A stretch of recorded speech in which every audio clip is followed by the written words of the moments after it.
See, this is a real misunderstanding about the law in the United States.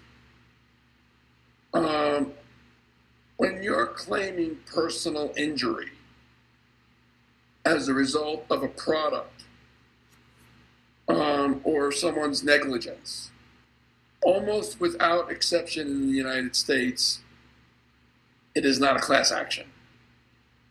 There's only one minor exception, which we don't need to discuss, and except for that one minor exception, which deals with one unique state law regarding a particular type of litigation that causes injury, all cases in the United States claiming injury as a result of a product or negligence are individually filed. They're not class actions. And the simple answer for that is, in class actions in the United States, the damage has to be similar to be a class action. Well, personal injuries, just by almost definition, are never similar. Are you 20 years old or 90 years old? Did you lose time from work, or were you retired? Did you pass away or not? Did you lose money from work? And if you did, how much? Were you making $30,000 a year? Were you making $100,000 a year?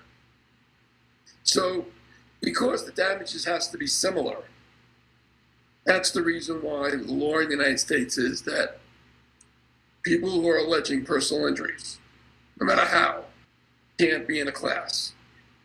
They have to be individual lawsuits. Now, there might be a whole lot of lawsuits, and there generally are. The federal court system might get inundated with these lawsuits across the United States, and they have a way of centralizing the litigation. So if you file a lawsuit in Alabama, it may get transferred to Chicago for the purposes of discovery, so that one judge can handle that one litigation, make one set of rulings, and everything is consistent throughout the United States, rather than having 20 judges, 200 judges, or more handling the same case, being confronted with the same motions, and maybe the rulings might not be consistent. So they centralized it before one judge, sometimes, if there's enough litigation to warrant centralization. States can't do that. Those states can centralize within the state, but centralize on a national basis. You can't send cases from California to New York in state court. If it was federal court, you could, but not state courts. So there's no such thing as class action. That's a misconception.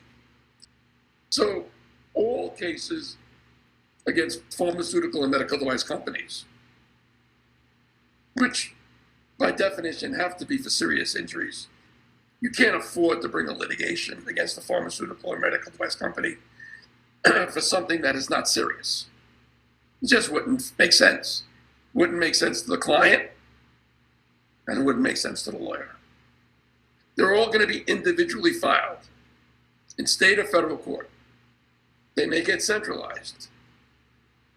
However, all the cases are individually filed, and they remain an individual case.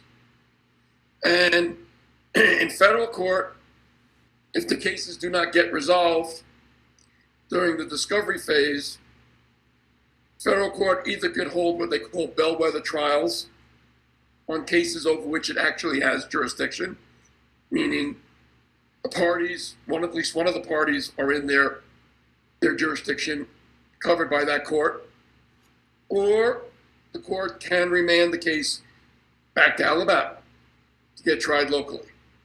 You retain your jurisdiction in your case based upon where you filed it.